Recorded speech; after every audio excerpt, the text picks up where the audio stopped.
shame on a who's trying to run game on a. Hey guys, what's up? It's the Culture Detective here investigating your favorite albums, and today I'm gonna do another Kendrick Lamar album review. I'm gonna be reviewing his sophomore studio album, Good Kid, M.A.A.d City. Hell yeah. Also, my hair is weird, but I don't care because this is a fucking good album. So, Kendrick Lamar is a rapper from Compton, Los Angeles, California, notoriously known for its ghettos, the hood, the gangsters over there, the crimes.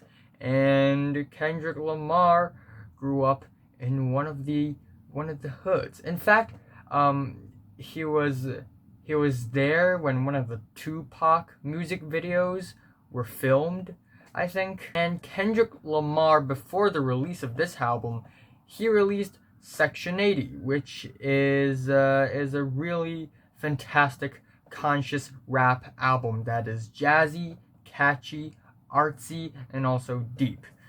And then we have Good Kid, M.A.A.d City, where he aims higher, where he's even more ambitious, and his hooks on this album are even catchier and more fun to listen to. The production is even more beautiful, and the lyrics are even smarter, wittier, more poetic, and the concept is even grander and more ambitious. So yes, this album is better in all fronts. And the concept of this album is nothing short of genius. Kendrick Lamar on this album basically talks about the life of M.A.A.d, how he grew up in the ghettos in Compton, how he met this girl Shireen, and Shireen's cousins jumped him while he was trying to secretly hang out with Shireen, and then the whole violent stuff happened and how he had to deal with it, and in order to deal with it, he had to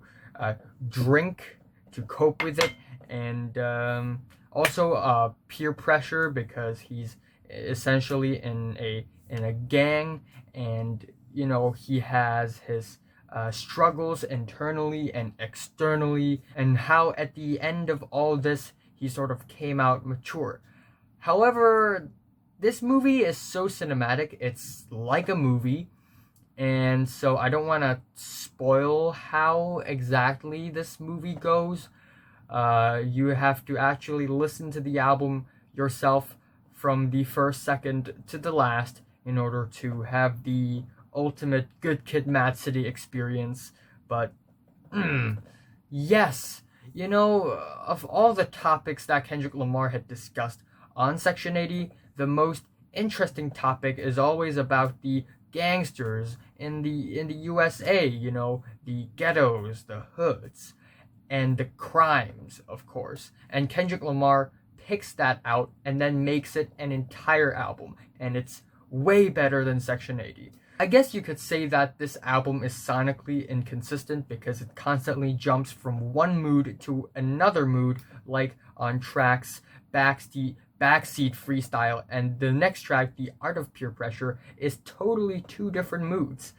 However, Kendrick Lamar kind of raps on this album in different characters, or more like he raps as a character, but in different stages of his life. And you need to actually rearrange some of the tracks, maybe chop them up a little bit in order to tell the full story. So yes, this concept album isn't like a chronological concept album. It's more like the songs on this album play bits and pieces and parts of this greater narrative. And that's why I think this album is incredibly artistic and cinematic. The album starts off really cinematically with Shireen, aka Master Splinter's daughter, where it starts off with an audio recording that has some film reel or audio reel sound effects with people praying to God. But really the core part of the track is about how M.A.A.d, or whoever Kendrick Lamar is portraying on this track, is trying to sneak into Shireen's house, probably in the middle of the night, because he wants to hang out with Shireen, and he kind of throws back to the first time he met Shireen. Kind of talked about how they met, how sexy Shireen was, and how happy he was to meet a girl like this. And the instrumentals are really spatial because it is not a bombastic opening or whatever. It is rather nocturnal, spacey, hollow, uncertain, and maybe a little bit gloomy, and also dark, but also has its cartoony moments.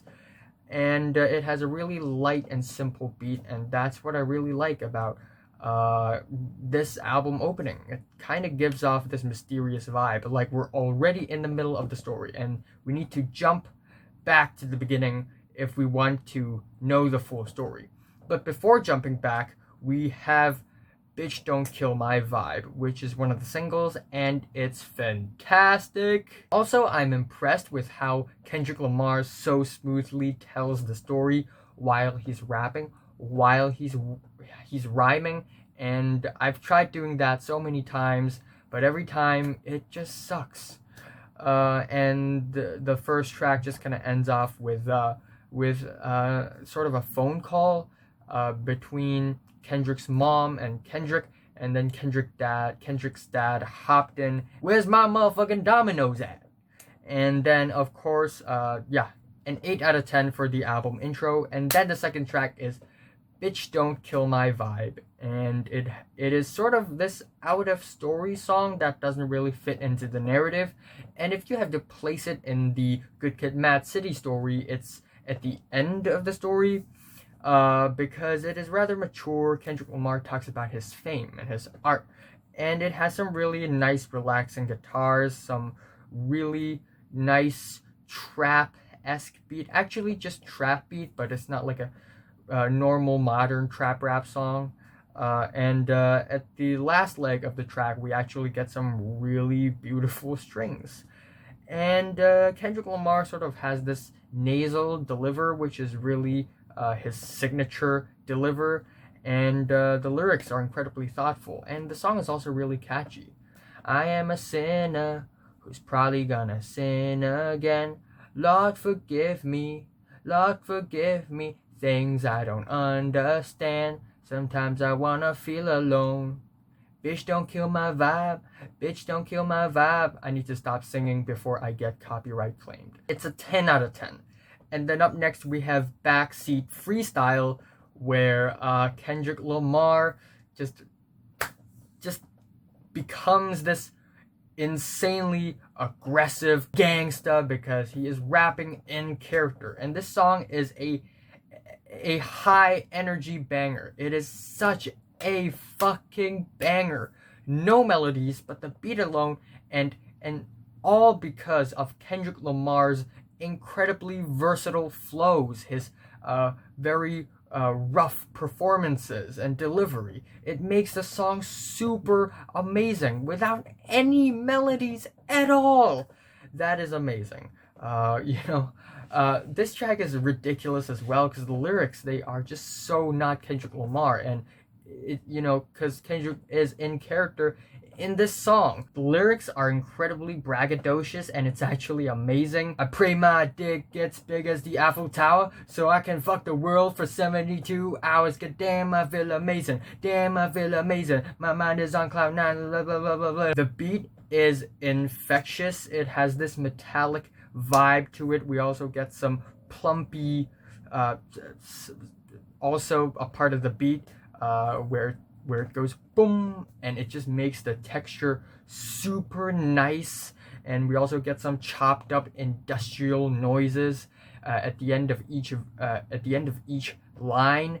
It's pretty amazing. And then at the back end of the track, Kendrick says it's go time, and his voice just gets all gruffy and growly, and it's sort of like this, and it's super aggressive. But in the middle of the line, there will be this nasal Kendrick Lamar, no way, okay. And it's both hilarious and incredibly smart, and also artistic, fun, and incredibly catchy. So yeah, 10 out of 10. 10 out of fucking 10 for this track. And then up next we have The Art of Peer Pressure, which feels pretty much the opposite of Backseat Freestyle, but it happens at the same time when Backseat Freestyle is happening. In Backseat Freestyle, Kendrick Lamar is sort of in character because he and his homies are hanging out, and he's this really braggadocious, aggressive person, but actually in his mind, he has different thoughts.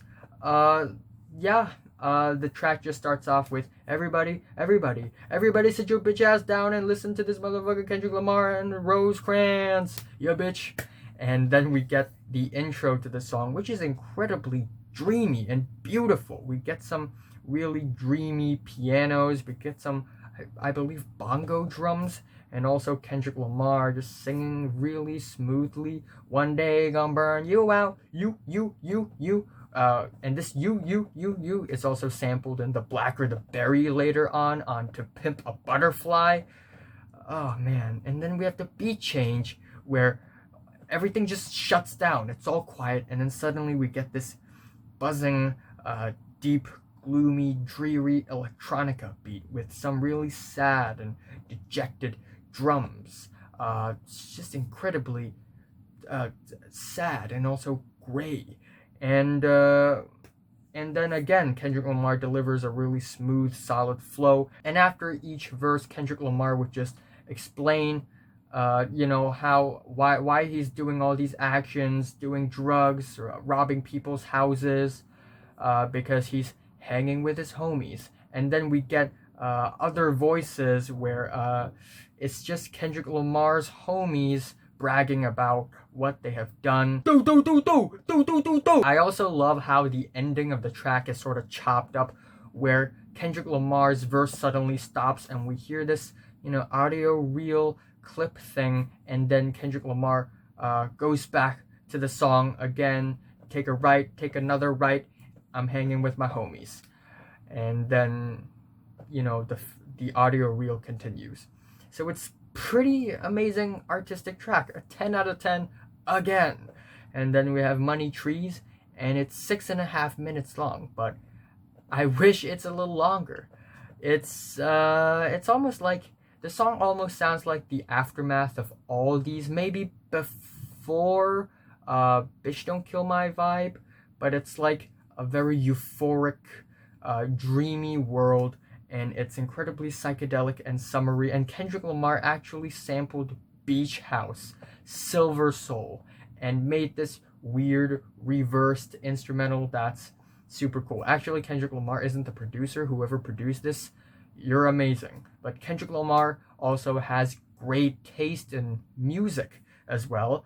And I love the beat. I love how clappy the beat is. Everybody gon' respect the shooter, 'cause the one in front of the gun lives forever. Yeah, and given how Kendrick Lamar on this album had mentioned that his uncle got shot outside of this restaurant, and it just makes sense. It just comes back full circle, and it's actually a very beautiful look at morality, at trying to live your life positively or negatively. And it's both inspiring, beautiful, and also a little sad, maybe just a tinge. And I love the random girl singing verse in the middle of the song, and also J-Rock's feature.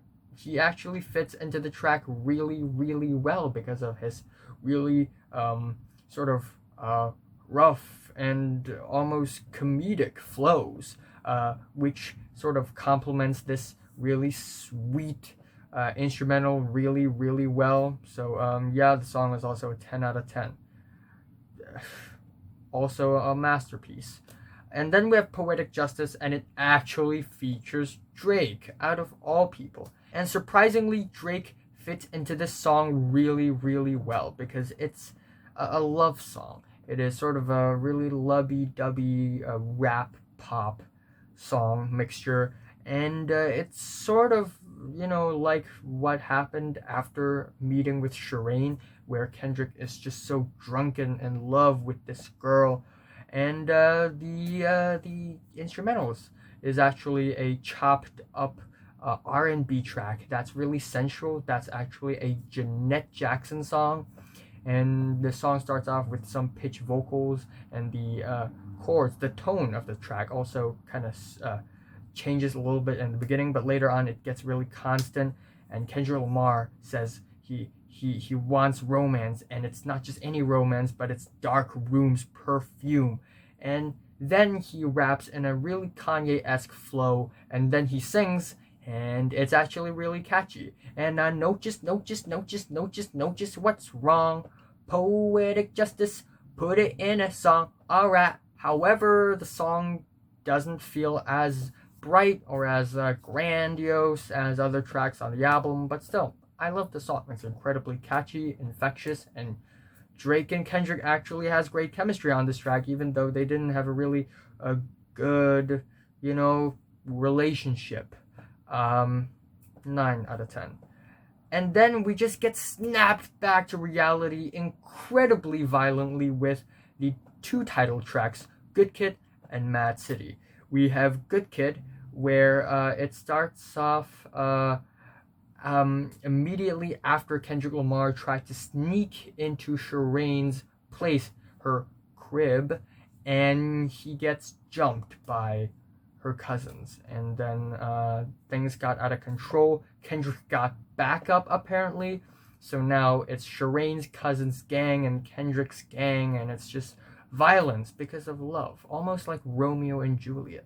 The instrumentals, oh my gosh, it's so dark, so dreary, and not in a really hollow, soul-sucking way like the To Be Kind title track, but in a really milky way, in that it's almost cartoony, but it's not dumb at all. It's just dystopian.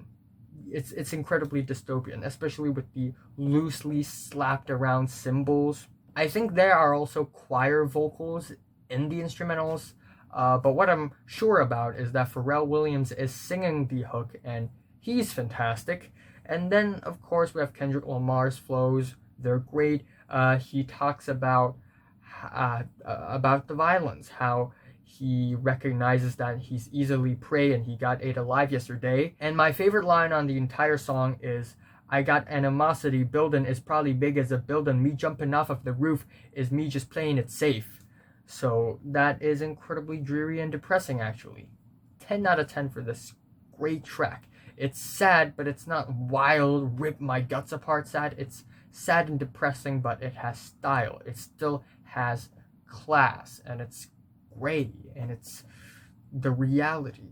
It's right there, and Kendrick Lamar perfectly portrays it. And then up next we have M.A.A.d City. M.A.A.d being the anagram for not antonym. Nope. Well, it stands for my angry adolescent divided city, but also my angels on angel dust city. I kinda lean on the former, but whatever. Anyway, this track is one of the most iconic hip-hop tracks of the decade. It is Kendrick Lamar's most intense hip-hop rager in his discography. It is certainly K-Dot's most intense moment in his life. It is a hip-hop classic, and whenever he plays the song in his live shows, everybody just sings along. Like, everybody just knows all the words in the song. It's crazy. The first half of the song features some super duper intense strings that are just climbing up. Some of the most memorable lines are, now this is not a tape recording saying that he did it, but ever since that day, I was looking at him different, and AKs, ARs, y'all, duck. That's what my mom says whenever we have free lunch. And this line stuck to me because not only are they naming guns, but Kendrick Lamar's real name is Kendrick Duckworth, so y'all, duck. It could also be Kendrick's mom trying to call Kendrick.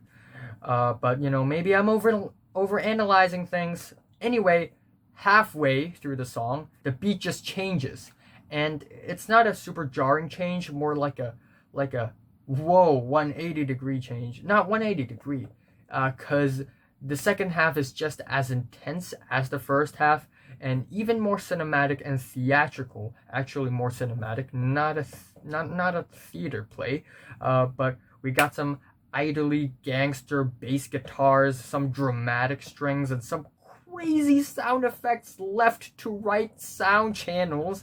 It's overwhelming. We have m.A.A.d saying "Wake your punk ass up," and we have Kendrick Lamar interpolating Ice Cube, and it's just crazy. And then at the very last leg of the track, Kendrick Lamar just kind of goes off beat, more like the beat goes off, and then his voice is being manipulated so that its pitch, not his pitch, but his sound quality just goes from nasal to very deep to very nasal to very deep to very nasal, and the whole thing is just a fucking masterpiece. Also, okay, I'm gonna talk about the N-word thing.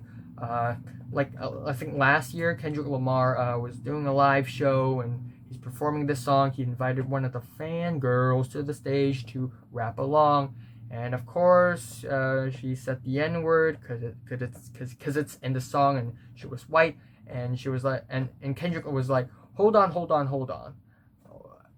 why you need to censor that one word. And I'm gonna tell you about how I think about this. um this is just a song, okay? If you have to really take out one word when you're singing a song, when the word is actually a part of it, it just doesn't feel complete.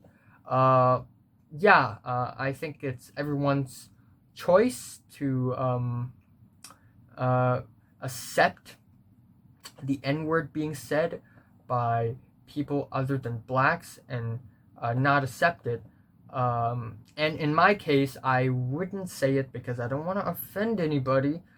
Uh, but still, Kendrick Lamar just stopping the entire show and embarrassing the girl who said the N word is kind of a dick move. Even though the girl was also being a little I guess little dumb, because she was like, "Wait, aren't we cool?" But yeah, also Kendrick Lamar had performed this track many times before, and he had invited white people on stage to rap with them many times before, and those people had said the N word many times before, but it is the first time he actually stopped someone for saying that. So it's a now thing. It didn't happen before. So I don't really get it. But still, fantastic track. 10 out of 10. And then up next we have Swimming Pool Drank, where it's also one of the major singles of the album. The music video is beautiful AF. Really well directed, and I love the instrumentals here. They're really synthetic, really deep, and also really watery, smooth, alcohol smooth. And we also get some light taps of hi-hats that's sort of twittering in the back, and they're amazing. I also really like the pitch vocals throughout the entire track. And the track overall, again, it's super duper catchy. Why you only babysitting, only 2 or 3 shots? Let me show you how to turn it up a notch. First you gonna get a pool full of liquor, then you dive in it. A pool full of liquor, then you dive in it. It's about how after all these events, Kendrick Lamar tries to cope with his pain by drinking, and it's incredibly beautiful. And then we also have the second verse where Kendrick Lamar literally has a tug of war with his own conscience. And then after that we get the bridge, which is actually really catchy, spacey, infectious. I ride, you ride, bang, 1 chopper, 100 shots, bang. And then the line that actually stuck to me is, "I think I'm feeling the vibe. I see the love in her eyes." And it's like when you try to cover your pain up with something, no matter how much that something sucks, that something is gonna feel beautiful. It's no matter what. And then we have and then in the extended version, The track doesn't just end off. We have another segment where the song basically almost stops, except it gets into this super moody, spacey section where Kendrick Lamar, in a very deep pitch vocals, just says, "Oh man, where's she taking me? Where's she taking me?" Like he's already drunk at that point. And then after that, we get the ending of the song where we get some snappy drums, and Kendrick Lamar delivers one final amazing verse. And another masterpiece. 10 out of 10. The next track is Sing About Me, I'm Dying of Thirst, and it's 12 minutes long. It's 12 minutes long. Yet it doesn't feel dragged at all, because Kendrick Lamar really has something to say. So, yeah, it's about art, it's about career, it's about people. And Kendrick Lamar kind of raps in the perspectives of different people. In the beginning, he raps in the perspective of Dave, who earlier on, after at the end of Swimming Pools, got shot. And he also raps in the character of Keisha's sister. And Keisha is basically the prostitute who had a really harsh life, who is being mentioned in Section 80. And really like it. Really like the simple, crunchy drums and the depressingly peaceful guitars. The nasal singing is actually pretty nice. And I really like how on the first verse, Kendrick Lamar, or more like Dave in that character, sort of gets shot before he could finish the verse. And he also kind of talks about himself as himself on the later verses. And then after that, we get a skit, and then we get some snappy drums where Kendrick Lamar does this marchy flow, and it's basically the part 2 of the track, and then it just ends off. And overall, I think it's a really beautiful and poetic track, and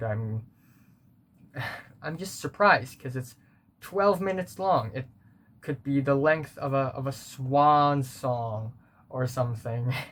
And it's even longer than Kanye's longest song, I think. Yeah. 10 out of 10, 9 to a 10, well. Anyway, next track is Real. It's the penultimate track, and it's 7.5 minutes. Also pretty long. Also pretty spacey, moody, and kind of vapid, I think. And this is essentially the last stage in Kendrick Lamar's transition from m.A.A.d. And it's supposed to be this moment of self-reflection, this moment of change where Kendrick Lamar, or m.A.A.d, realizes that self-love is really important, and that all these things do not matter. The most important thing is that you love yourself and you know what you're doing. Yeah, instrumentally it doesn't feel quite good, because it doesn't feel like a changing point, a great changing point. But I still like the very smooth, constant beat, and the very smooth duet between Kendrick and Anna Wise. I'm real, I'm real, I'm really, really real. The rap verses, they're kind of monotone. It's supposed to sound mature, but it just sounds kind of monotone. And I feel like the song is a little oddly placed. But still, I like the concept of the song a lot. And I still think it's not that bad, actually. So it's a 7 to an 8 out of 10. And then the album just ends off with Compton, which is sort of like the end credits of the whole narrative, and it's amazing. It's a great way to end the album. It's a great way to conclude the album. We get some super sweet and celebratory horns that's going back and forth on the instrumentals. Kendrick Lamar kind of talks about King Kendrick Lamar, King Kendrick, and he means it.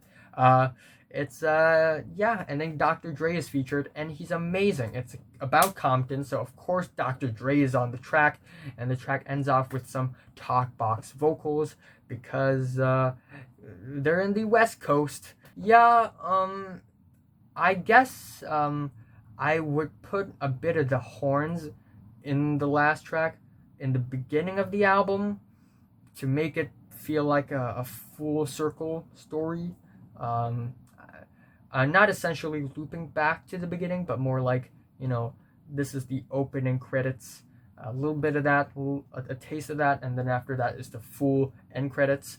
But that would actually sound kind of weird, considering that after that it's kind of moody and nocturnal, but whatever. amazing album, a masterpiece, an instant classic, and I'm just incredibly impressed with how tasteful, artsy, creative, innovative Kendrick Lamar is, and how well can he tell a story and make it super cinematic. He's doing it even better than MF Doom, in my opinion, of course. And I'm also gonna put the link in the description where Vice.com basically breaks down the entire track list of the album and rearranges them to a narrative. But everybody sort of have a different rearrangement of the track list of the album. I think, it should start off with Backseat Freestyle, but at the same time, the art of peer pressure is happening. And then it is Shireen, aka Master Splinter's daughter, and shortly after that, it's Poetic Justice. And then I guess after Poetic Justice, it's Money Trees. And then it's Good Kid, M.A.A.d City, of course. Oh my gosh. And then after that,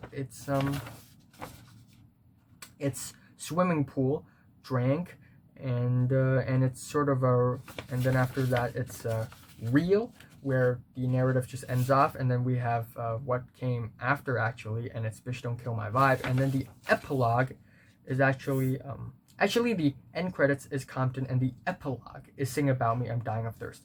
So yes, my favorite track here, I don't know, probably M.A.A.d City, because it's, oh my gosh. Least favorite, Real. I'm giving Kendrick Lamar's Good Kid, M.A.A.d City a strong 9 out of 10. So close to a 10. So have you listened to Good Kid, M.A.A.d City from 1 to 10? How much is rated? Like if you like it. Subscribe if you want more. I gotta have dinner.